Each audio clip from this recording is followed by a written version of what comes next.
Hi, I'm Paul Warren. And I'm Ryan Klein. And this is another episode of SEO is Dead and Other Lies. Ryan, how you doing on this great day, man? It is a great day. You know, it's actually been sunny in Seattle the past couple of days. I don't believe it. You don't have to believe it because actually it's the first time it's been sunny since Thanksgiving. Since you moved there, like 2 years ago? Did I? No, it's like about 8 months. Oh, okay. It hasn't been sunny since I got here. I got here last summer. It's glorious. How's it going there? It's just your birthday. Happy birthday, buddy. Thanks, man. I really appreciate that. That's why I didn't even bother saying anything the other day because I wanted to do it live. It's beautiful. It's Florida. It's pretty much the same temperature throughout the winter as everyone knows. That's why people vacation here. But we got a really interesting topic that we want to cover today, so let's just dive right into it, shall we? Sure. And so we're going to be talking about SaaS SEO. A lot of different areas of it. If you find yourself in a situation where you're working for a company and you're the SEO for this, we're going to give you some good insights on how to do this. We have a wonderful guest named Zac Harris, who works for an agency called Northcutt. We're going to be delving into that subject right now. Hi, Zac. So Zac, why don't you tell us a little about yourself and maybe a little about your past history and where you've been in your SEO journey? Yeah, for sure. So I've been doing SEO, almost 10 years now. I got my start in SEO by trying to launch my own e-commerce store, which failed. What were you trying to sell, by the way? Like hats and shirts. This was before Nice. drop shipping was cool, right? So, all right. that's where I got my start. I spent a lot of time on Black Hat World, like trying to figure out like how can I get customers? I have no money like at all, so I can't run any paid ads. And that's how I fell into SEO. So prior to joining Northcutt, I was the director of SEO at Spyfu.com, literally the tool that created the entire competitive intelligence market. So, at the time, we'd like to say there wouldn't be any SEMRush or Ahrefs without Spyfu. I take great pride in that. But yeah, I've been all over the place with SEO, mainly e-commerce and SaaS. I'd say the last 5 or 6 years has really been 100% SaaS. Right now at Northcutt, getting exposure to, different verticals as well, from like companies that have brick and mortar locations, so more local, regional SEO, which was definitely new to me, right? So going from SaaS and e-commerce to something that's a little bit more like local and regional was definitely different. Yeah, that's a very interesting transition. Paul and our background is very contingent on the location of businesses. So I can imagine that being a little bit of a daunting transition. So how did you kind of do a transition from what you're doing before to really being more mindful to geographic sort of positioning and keywords and optimization? And the maps. Yeah. And maps. And the whole world of maps that we love so much. Yeah, I mean, that's a great question. I think for me, it was a little bit jarring because, at Northcutt, we work with a lot of enterprise clients as well. And those enterprise clients may have physical locations all over the US, right? So coming from SaaS and optimizing campaigns for Spyfu and other SaaS companies, and then jumping in and trying to optimize campaigns locally, there was definitely a learning curve there. Luckily, I have a great team that I can lean on. And we have a ton of proprietary systems that really make the process a lot easier. So when I'm going through the process of doing proposals or doing teardowns, being able to lean on those resources have definitely made it a lot easier, to transition from SaaS to optimizing for, obviously like the map pack and looking at competition locally, because, like a lot of the third-party tools, Spyfu included, we're not very good at collecting data locally. And there are a lot of reasons for that. So you can't really lean on those tools too heavily. So coming up with a workflow that goes around those tools, to be able to pull some data and some insights from that has definitely been helpful too. Well, I'm sorry that you had to dabble in the local world. It's a nightmare. I hate everything about it. Paul, you're just burnt out from it because you have to work on the weekends right now to get I have 700 locations. I thought that number changes every week. That's not exaggerating. That's the amount of locations I got to deal with. So, and Google's been changing the algorithm update About every month, or like the algorithm for local, about every month since November. So every day is a new exciting twist to it. Yeah, most definitely. Luckily, we don't have very many we don't have very many clients that fall within that bucket. So I'm not super exposed to it like you Yeah. are. Yeah, it's just a rough time. I really miss just straight organic SEO, honestly. Let's talk a little bit about how you approach SEO and the B2B side of things. So I know like most of my experiences has just been like direct to consumers. So you're kind of thinking about making like content funnels, but like to most of the time it's like a low entry point, like a low purchase point for the things that I've done. So it was like kind of your thought process a little different, like how do you go about creating content or doing SEO for that? It really depends on the business, right? So when you think about a company like Spyfu, a lot of what we did was B2B, right? We had a ton of agencies, really like a lot of freelancers. We had some enterprise companies as well. I personally, at least from my experience at Spyfu, it wasn't that different, right? When it comes to producing content. The big driver for us though, right, is instead of just focusing on like the top of the funnel content, was to produce content that was specific to certain roles as well, right? So maybe you're a CMO or you're an SEO manager. Can we produce content that will enable you in your role to find success? That worked for us a lot. Outside of doing that, building out competitor comparison pages, there was a huge revenue driver. And that's something that's often overlooked, and it works in B2B and B2C as well. So I spent a lot of my time trying to optimize campaigns, specifically content campaigns, to target those titles that we wanted to be using our platform. So SEO managers, CMOs, directors of SEO, agency owners, things like that. But then on the flip side, producing this competitor comparison content worked really well. It converted extremely well. It's lower down the funnel.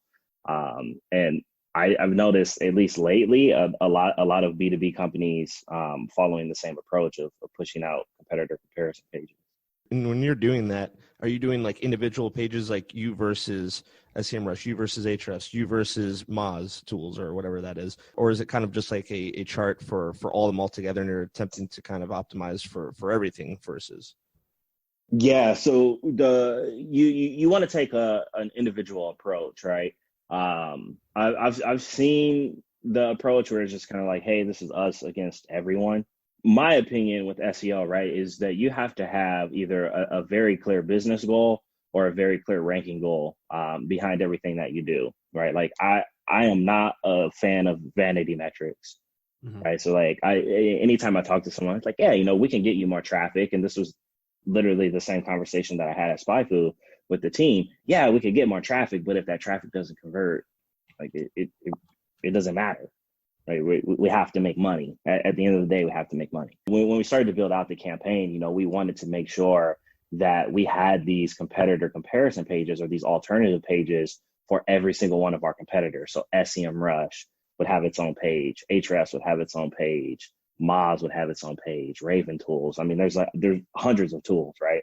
And the goal is obviously to rank on their branded queries. I wouldn't say that it's not hard. It's a little bit easier, right? Because the competition isn't there. You're usually up against the brand itself, and like G2 Crowd and some other marketplaces like that, right? Where they just list the certain, like the different apps or the different tools. I would say it took maybe 2.5 months to get to position 1 on the query SEMrush alternative. The conversion rates on those pages extremely high. I'm talking north of 13%.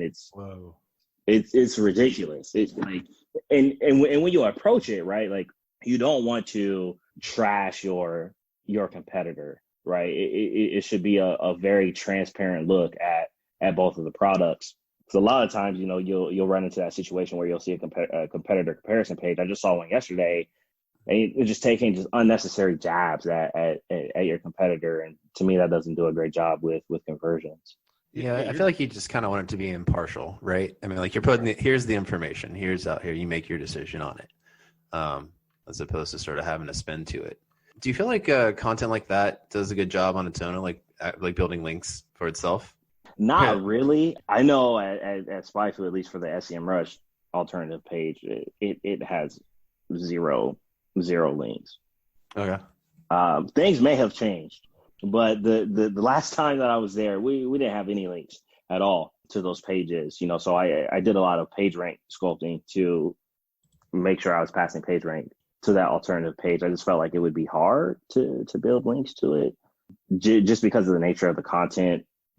I have seen examples where specific companies are optimizing pieces of content for pricing comparisons as well. Like right now, if you went to the SERP and typed in team viewer pricing, I believe it's a company called Splash Top, I believe. Yeah, Splash Top. They have like this team viewer pricing comparison. They have the feature snippet. I think something like this, I don't know, could potentially like build a few links, but the page that we built out at Spyfu, it'll be difficult to build links to that. Yeah, I gotcha. It's kind of funny though that you're talking about that because do you know who Matthew Woodward is, by any chance? Yeah. Mm-hmm. Yeah. So we had him on. Oh, it was probably like 3 months ago now, right, Ryan? I think it was longer. Yeah, but he was like he does like comparison tests sometimes of SEO tools, and I think he was telling us how like SEMRush got like really mad at him because like the way he structured the test like made him take it down. And I'm like, well, that's like one comparison page I think got a lot of links on its own right there, just because it was like they were like mad about it, so it kind of got picked up by like the industry. Like he was just testing like the coverage. He was just like, this one was able to cover 4,000 backlinks, this one only got 2,000, and then the particular projects he was setting up to do the coverage tests, SEMRush just wasn't hanging in there compared to the competitors. Yeah. But like, I can't imagine like writing an article and like a company caring enough about it to contact me. That would be like amazing. Like I couldn't even get people to read my articles most of the time, So well, it'll be like Yelp reaching out to us and said, you make, you talk trash about us every other podcast. So we didn't appreciate that. I still wouldn't take it down. I don't care. I hate them. So how do you sort of approach link building then? Is it just kind of doing it the manual way, or like you're optimizing your site obviously to pass as much page rank to those pages on top of that? Yeah, so this is going to go against just about everything that you hear out there in the SEO world. For the competitor comparison pages, I didn't do any link building at all. It honestly wasn't even a priority at all. And I know it sounds crazy, right? But when I was building out the campaign, as you just mentioned, like a piece of content like Matthew had, right, breaking down that data, you could definitely build links to that. The approach we took with the SEMRush alternative page was more of a one-to-one comparison of the value between what you get with Spyfu and what you would get with SEMRush, right? Focusing on like price and how Spyfu doesn't have any data limits at all. So it's all you can eat. So what we did is we had this long research phase, right? So we wanted to look at what do consumers dislike about SEMRush? And a lot of the times it came down to price and limits. Like people hate being limited, at least with these SEO tools, right? Like, I can only do 100 keyword searches a day. I can only download, 5,000 rows of data. We would hear that a lot. So we built this page out to incorporate their pain points into it, right? Like, hey, there's no data limits here. This is how much you can save. Here are the different pricing tiers. There's everything that's in it. You have unlimited historical data. 5,000 track keywords compared to 500 keywords. So the content is hyper focused on just being a one-to-one comparison. So I didn't really think that, number one, we could build very many links to it at all. And a domain like Spyfu, right? Like we already had some authority, right? We have hundreds of thousands of links, right? And really it just became, okay, how can I pass page rank from the pages that matter the most? So what I did was SEO group, a private SEO group, and we threw together something in R to calculate page rank for every page that I had on Spyfu. Yeah. I threw all of this data into a Google Sheet and sorted it all to get a very clear idea of where I needed to link from. And I just went with it. To be completely honest, I didn't have a lot of buy-in when going to do this, right? Because the whole thing is we have to make money. And I'm like, I'm spending like all this time and all these resources on this alternative page, and I have absolutely zero backlink strategy with it at all. I solely relied on internal linking, and I might even go down a rabbit trail right now on that. I personally think internal linking is often overlooked in SEO. You hear everything about backlinks and content, and that's important, but people often overlook internal linking. I've probably done, I don't know, maybe since I've joined Northcutt, 100 or so proposals, and every single one, there's always huge opportunities with internal linking, and it's just completely overlooked. Oh, I totally agree with you on that. I also think just a lot of technical aspects is like overlooked. A lot of like, increasing like your page load speed and things like that.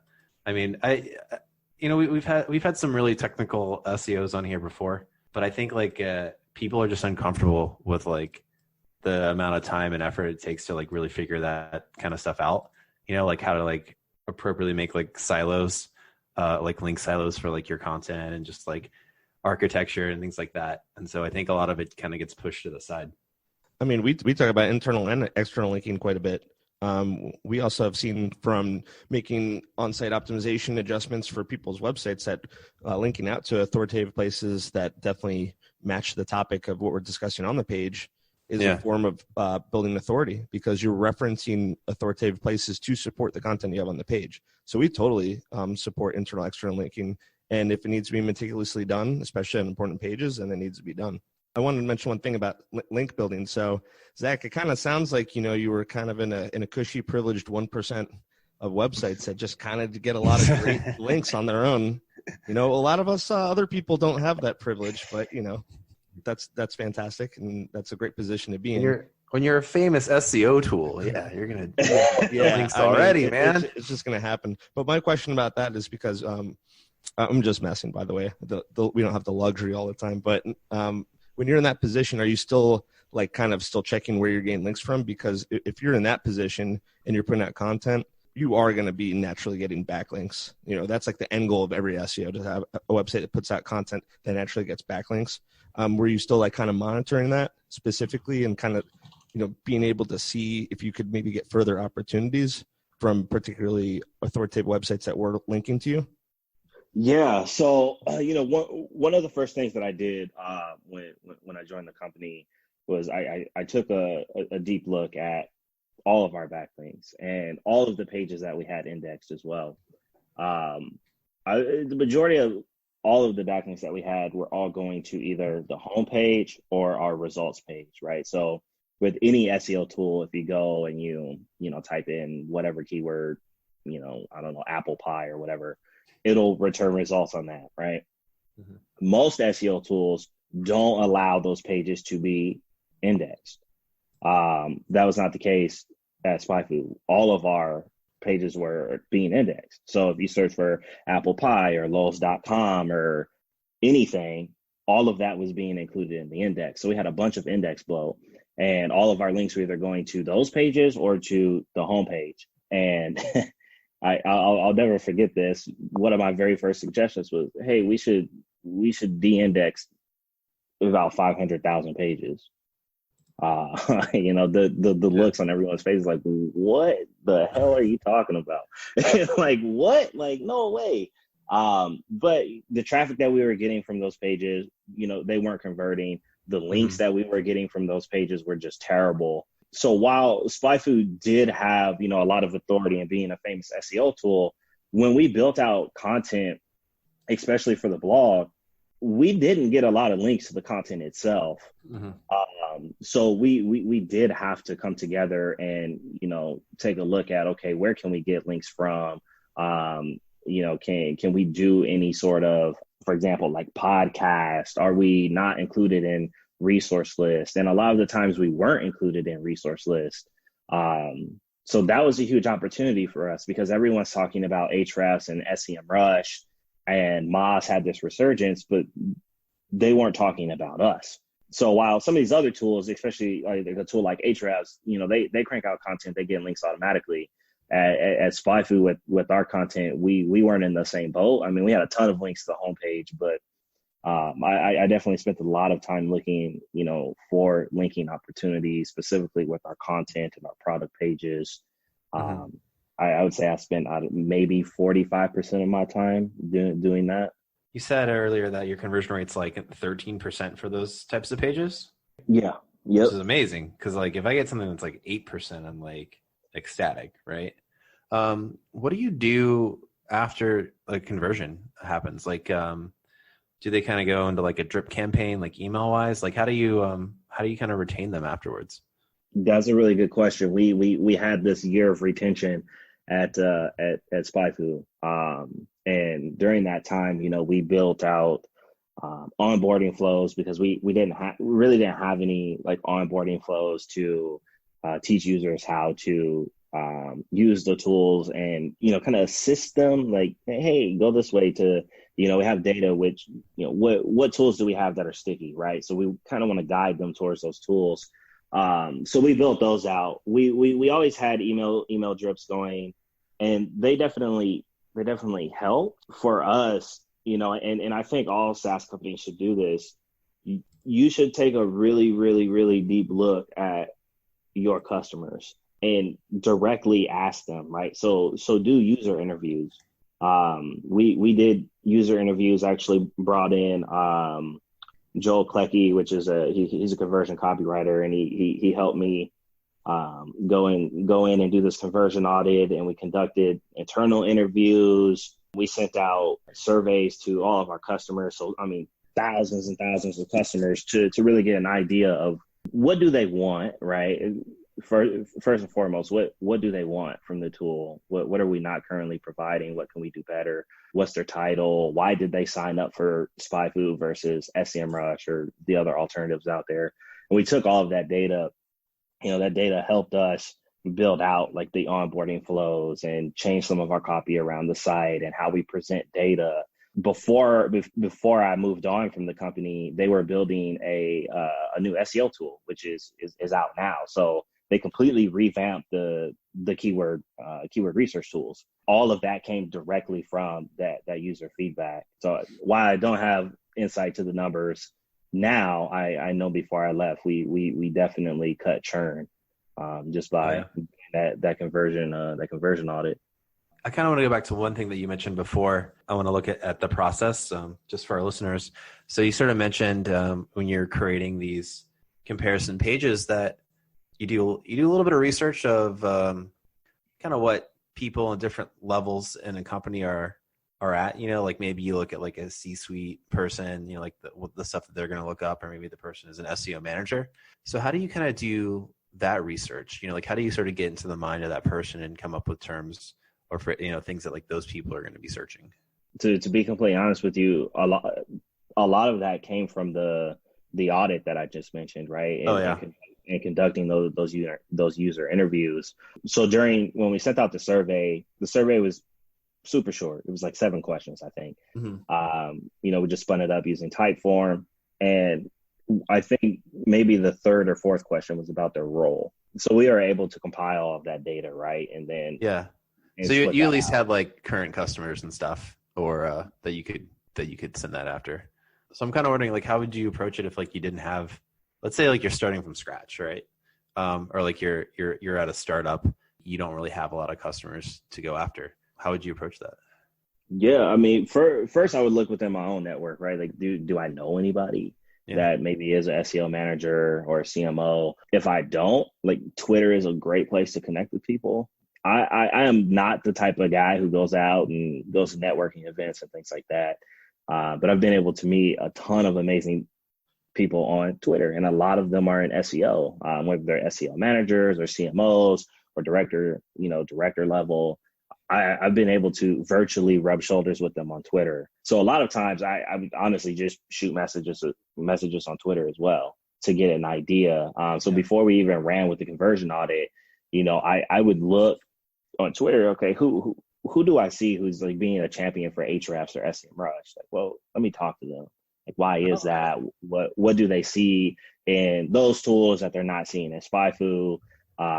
So that definitely helped, and having just like a very small sample of data helped me go, to the founder and say, hey, look, I think we should kind of blow this up and do this with all of our customers. So yeah, don't be afraid to do some cold outreach there. And then also, if you have experience, right? Like I've been doing this for a long time. So I guess I'm kind of like privileged to be able to fall back on what I've seen. Yeah. Over you kind of know what you want, like what right. you want out of it. Yeah. Right. And that was my big thing. I was the director of SEO at Spyfu, but I was drawn to other tools. So I understood why. Right. And it's like, well, they're building out content that's helping me with my day to day, right? With managing a team, and they're giving out resources, to structure like your content calendar and things like that. We weren't doing any of that at the time, right? So it's really hard to feel, I guess, very very confident in your targeting when you're just completely missing the mark, right? With the people that we want to be customers. Yeah, I know one of the ways. So I worked in the finance industry doing SEO and like for Forex and stuff, which is like I'm not a financial trader. I don't have like a financial background. I have like a marketing background, so it's like hard for me to like kind of go off of my own, like, oh, this is what I'd want. But I would always hit up like different message boards and just see like what people were talking about, or like just ask questions out there and like, hey, I'm new to this, like where should I start? Like, what tools could you recommend and like why? And just like kind of out like source it, kind of being a little sneaky. And then I would like hit those people up and give them like free trials of stuff, like afterwards, just to get their feedback and stuff on it. So, if you don't have a huge budget, you don't have a lot to go after, I think, like you said, like the Twitter tactic, I think like that's like an awesome one to go after people. And like, you kind of know what someone does on Twitter. Like everyone sort of like writes it in their headline, their bio. So you're going after someone that might be a C-level executive or a higher level manager or something like that. But yeah, I think those are great takeaways that like someone can take listening to this podcast right now. Yeah, for sure. And like you just mentioned with the forums, Reddit is another great resource too. There are subreddits for literally everything. So there's an SEO subreddit. Absolutely. We actually do a regular, not regular, but every time we get really burnt out and we run out of ideas, we do like an SEO questions from Reddit episode where we go on the SEO subreddit and we answer people's questions in real time that they have on there. They're usually the same question over and over again all the time. Like, they're all very like similar iteration. The funny thing about that too is we'll go through it and we're just answering these people's question, and then after the podcast, we'll go back to it and leave a comment like, we answered your question on our podcast. Here's a link. And then knowing Reddit, if you post like that more than 30 seconds apart, it's like you're spamming it. So I ended up only doing it like twice, even though we answer like 10 questions. So, so I have a question about your experience with SaaS. So we talked very briefly about kind of like the user experience or like them adopting the tool, hopefully, for a life. Just kind of briefly. So my experience with SaaS, and I know that this is the case for a lot of people, is that people definitely have a tendency to get, software that can do a lot from A to Z. It has a ton of functionality and capabilities. And then people end up using like 10 to 20% of it. People get stuck in their ways. Infusionsoft is notorious for people just doing like one or two things in it, even though there's a million. And that can happen with like SEO tools as well. Like people just do like keyword research or backlink analysis, and there's like tons of other features. So when you were at Spyfu, did you kind of have initiatives, or once people were clients and kind of using it, did you have kind of ways to follow up and be like, hey, have you used this? Have you checked this out yet? Like how do you go about doing that part of it? Yeah. So at Spyfu, we had a ton of tools, 26, I think to be exact. A lot, but a very, very deep product. And so we are using Intercom. We're using Intercom, and obviously, you know, everybody uses Google Analytics, but we were able to track the usage of all of our tools, right? And you know, as I mentioned earlier, you know, we had all the data to be able to identify what tools were sticky, right? What are people using and using the most, and what are the tools that, you know, maybe people don't use a lot, but if they do use it, you know, that group has a lower percentage of churn. So we were able to identify that, and then we would just fire automated campaigns in Intercom to target them. So for example, if I was doing keyword research, right, and I never even hit the backlinks tool on Spyfu, depending on how much keyword research you were doing and what you were specifically looking at, we could trigger an Intercom message. It's like, hey, you know, you should check out this backlink tool. So being able to have that data, and Intercom was really big for us. That's something that we did with all of our tools, like our rank tracker.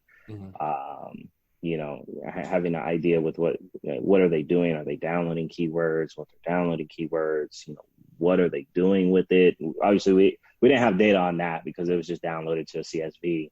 But we were able to make some assumptions and push them back into the keyword research tools, our overviews, and our top list of reports. So yeah, I mean, I think the biggest thing for SaaS companies is making sure you have, and this was a challenge for us at Spyfu, making sure you have clean data, number one, right? Because if you're going to be running tests or targeting users based on usage of your tools, you have to make sure your data is not polluted or it's reporting incorrectly. Because we had a ton of tests that we ran that were junk because we had issues with our own implementation. So starting there and making sure that's clean, but then also making sure that, you know, you're sending these messages at the right time, right? And based on specific user actions. If they're hitting a particular tool in your application and, you know, you're noticing a trend there across a number of users, you could build out those automated campaigns in Intercom. I'm sure you could build them out in Drift as well.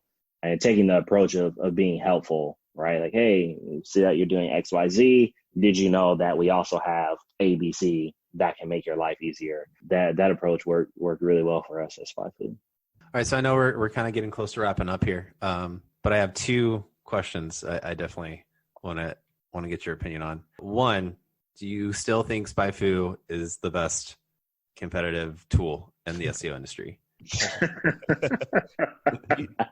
Do you have to answer that? Yes. How do you answer it? I'll tell you why you have to answer, because someone asked like Rand Fishkin why Moz sucks now after he left. and he answered it. Yeah, you don't have to answer if you don't want to. That's fine. I'll totally answer it. I think that the new keyword, the keyword research tool that Spyfu built out is one of the best in the market. Expanded the data set by a lot. So right now they have more data than Ahrefs. Prior to that, we didn't compete very well. You know, so that was my big thing. I was always trying to push initiatives to make the product better. I'm just a competitive person, right? And I don't like to lose, and I just felt like we were losing to SEMRush and Ahrefs and Moz in terms of data quality. So right now with the new tools, most definitely one of the best in the market. I will say on the PPC side, like the paid side, there's not a tool that I'm aware of that comes close to Spyfu there. SEO is about neck and neck, but paid research, it's not even close. Second question, and this has become a little bit of a tradition here on the podcast. Do you have an SEO horror story that you can share with us? Oh man, it's like something went real wrong. Like... Okay, yeah, I do actually. So this happened during my time at Spyfu. We were pushing out, I think it was a new design. So yeah, we were pushing out a new design. And during, we have this dev process, right? So it has to get QA'd and then approved, and then, we'll push it live. And during that process, a no index was applied to every single page on the site. And I was not aware of that. I wasn't aware that we were going to push live on that day, and it was a Friday.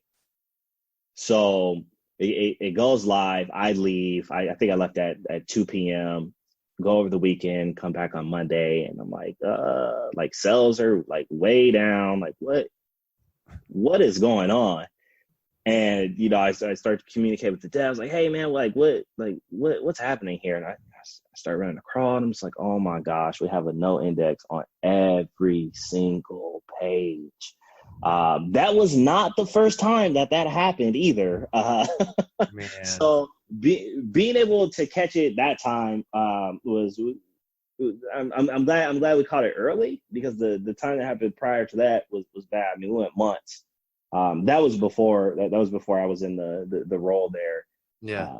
Same thing happened. Oh, man. I would lose my mind.